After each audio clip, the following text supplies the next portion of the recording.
નમસ્તે બાળ મિત્રો અને વાલી મિત્રો, મારી ચેનલ માલી આશામાં તમારું હાર્દિક સ્વાગત છે. આજે આપણે ધોરણ 1 વિષય ગુજરાતી પ્રથમ ભાષામાં નાના અમથા વાંદરાભાઈ અંતર્ગત એક મજાનું ગીત શીખીશું. તો ચાલો સાંભળો અને ગાઓ. નાના અમથા વાંદરાભાઈને સિનેમાનો શોખ, ધોતી પહેરી જબ્બો પહેર્યો, ટોપી મૂકી આમ. નાના અમથા વાંદરાભાઈને સિનેમાનો શોખ, લાકડી લીધી ચશ્મા પહેર્યા, ચાલી નીકળ્યા આમ. નાના અમથા વાંદરાભાઈને સિનેમાનો શોખ, પહેલા નંબરની ટિકિટ કપાવી, જોવા બેઠા આમ.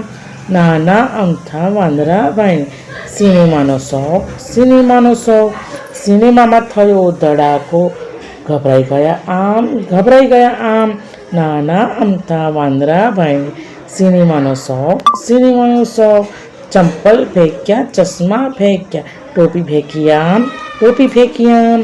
નાના અમથા વાંદરાભાઈને સિનેમાનો શોખ. તો ચાલો હવે આગળ. તો ચાલો બાળકો, હવે આ જે ઘના ડોટ દેખાય છે એ તમારે ઘ પૂરો કરી દેવાનો છે ને આ બધા ઘ એ રીતે પૂરા કરવાના છે. બરાબર. આગળ શું છે તો વાતચીતમાં સવાલ અને જવાબ છે. બરાબર. તો સવાલ છે પહેલો, ગીતમાં આવેલા કયા શબ્દો તમને સાંભળ્યા હતા? કયા શબ્દો તમે સાંભળ્યા? જેમ કે ધોતી, જબ્બો, ટોપી, લાકડી, ચશ્મા, ટિકિટ, સિનેમા અને ધડાકો. આવા બધા આપણે શબ્દો સાંભળ્યા, ગીતમાં સાંભળ્યા ને બાળકો તમે. તો બીજો સવાલ છે, ગીતમાં કયા શબ્દો સાંભળવાની તમને મજા પડી? તો તમને કયા શબ્દો સાંભળવાની મજા પડી તે જવાબમાં લખવાનું છે. બરાબર. કયા શબ્દો સાંભળવાની મજા પડી? નાના અમથા વાંદરાભાઈ, સિનેમાનો શોખ અને ગભરાઈ ગયા આમ. આવા બધા આપણને શબ્દો સાંભળવાની મજા પડી. ત્રીજો સવાલ છે, તમારા ઘરમાં કોણ ચશ્મા પહેરે છે? તો બાળકો, તમારા ઘરમાં જે ચશ્મા પહેરતું હોય તે લખવાનું છે. જેમ કે તમારા દાદા, દાદી, બરાબર, પપ્પા, મમ્મી કે તમે કોઈ પણ ચશ્મા પહેરતું હોય તે અહીંયા લખવાનું છે. તો મારા ઘરમાં મારા દાદા અને પપ્પા ચશ્મા પહેરે છે, આ રીતે ઉદાહરણ તરીકે. બરાબર. અને ચોથો સવાલ છે, તમે કયા પ્રાણીઓને જોયા છે અને ક્યાં જોયા? બરાબર. કયા પ્રાણી તમે જોયા છે, ક્યાં જોયા છે? તો તેમને ગાય, કૂતરો, બિલાડી, વાંદરો અને હાથી જેવા પ્રાણીઓ તમે જોયા હશે ને બાળકો. તમે રસ્તા પર જશો, તેમના રસ્તા પર જોયા હશે, ખેતરમાં જોયા હશે, પ્રાણી સંગ્રહાલયમાં જોયા હશે. બરાબર. એ પ્રમાણે જવાબ લખવાનો છે. તો તમે કોઈ ફિલ્મ જોઈ છે તો કઈ જોઈ છે એ લખવાનું છે જવાબ. તો હા, મેં ફિલ્મ જોઈ છે. કઈ ફિલ્મ જોઈ છે? એ હનુમાન કાર્ટૂન ફિલ્મ જોઈ છે. જેમ કે તમે બાલકૃષ્ણ, બરાબર, બાલ હનુમાન, બરાબર, બાલ ગણેશ, આવા બધી ફિલ્મ જુઓ છો ને, તો એમ લખવાનું છે કે તમે કઈ ફિલ્મ જોઈ છે અને એનું નામ લખવાનું છે. બરાબર. એ પ્રમાણે. અને તમે ક્યારે ગીત ગાઓ છો? જ્યારે તમે ખુશ હોવ છો ત્યારે ગીત ગાઓ છો ને, એ પ્રમાણે જવાબમાં લખવાનું છે. જ્યારે અમે ખુશ હોય ત્યારે અથવા શાળાના કાર્યક્રમમાં ગીત ગાઉં છું, આ રીતે જવાબ લખવાનો છે. બરાબર છે. તો આગળ, વાંદરાએ જે કર્યું હોય ત્યાં હૂપ અને જે ના કર્યું હોય ત્યાં ચૂપ બોલો. બરાબર. ધોતી પહેરી, હૂપ. બરાબર. આ બધા શબ્દો ગીતમાં આવ્યા હતા ને, એના પર હૂપ લખવાનું છે. જે ના આવ્યા હોય એના પર ચૂપ લખવાનું છે. બરાબર. લાકડી લીધી, હૂપ. કૂદકો માર્યો, બરાબર, કૂદકો માર્યો એવો શબ્દ આવ્યો નહોતો એટલે ચૂપ. કોટ પહેર્યો, એ પણ ચૂપ.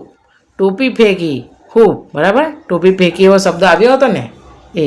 ચંપલ પહેર્યા, ચૂપ. ચંપલ પહેર્યા એવો શબ્દ નહોતો, ચપ્પલ ફેંક્યા એવું હતું. બરાબર. જબ્બો પહેર્યો, હૂપ. ચશ્મા પહેર્યા, હૂપ. બૂટ પહેર્યા, ચૂપ. બરાબર. આ રીતે.